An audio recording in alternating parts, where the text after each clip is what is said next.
Dhananjaya. Wait a bit, Toastmaster Dhananjaya.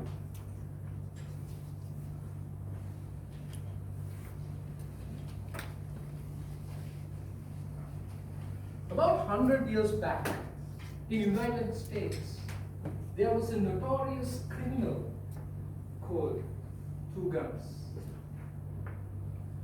This criminal was so dangerous. He was killing people, stealing the properties of other people, and breaking the law.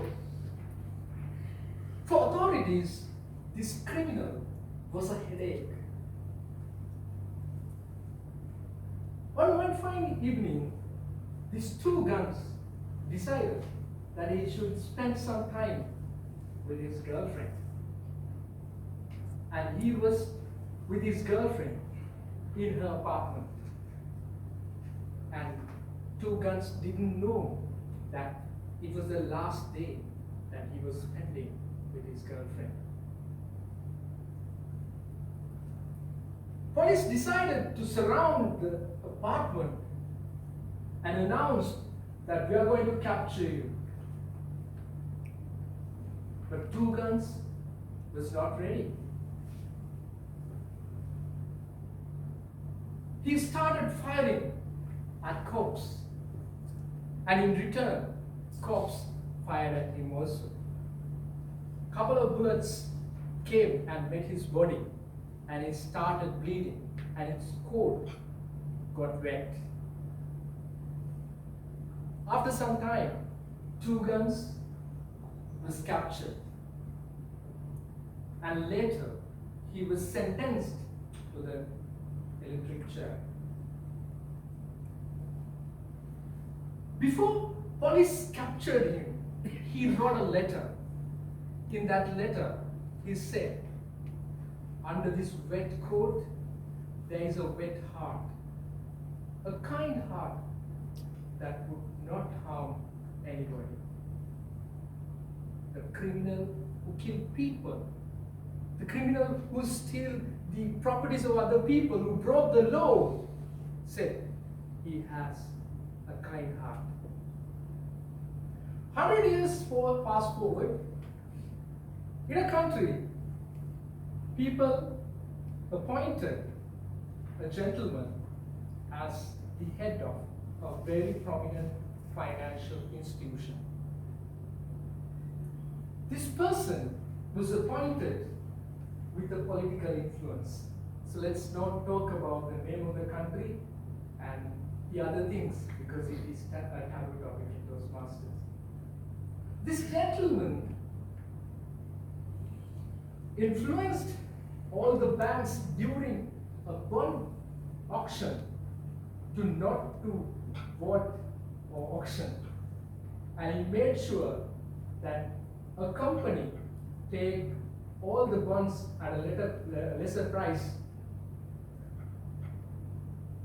That company was owned by one of the relatives of this man.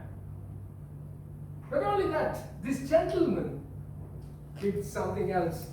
He forcefully controlled the currency rates, and which encourages all the other ways of flowing foreign currency into the country and out of the country. As a result, this nation collapsed.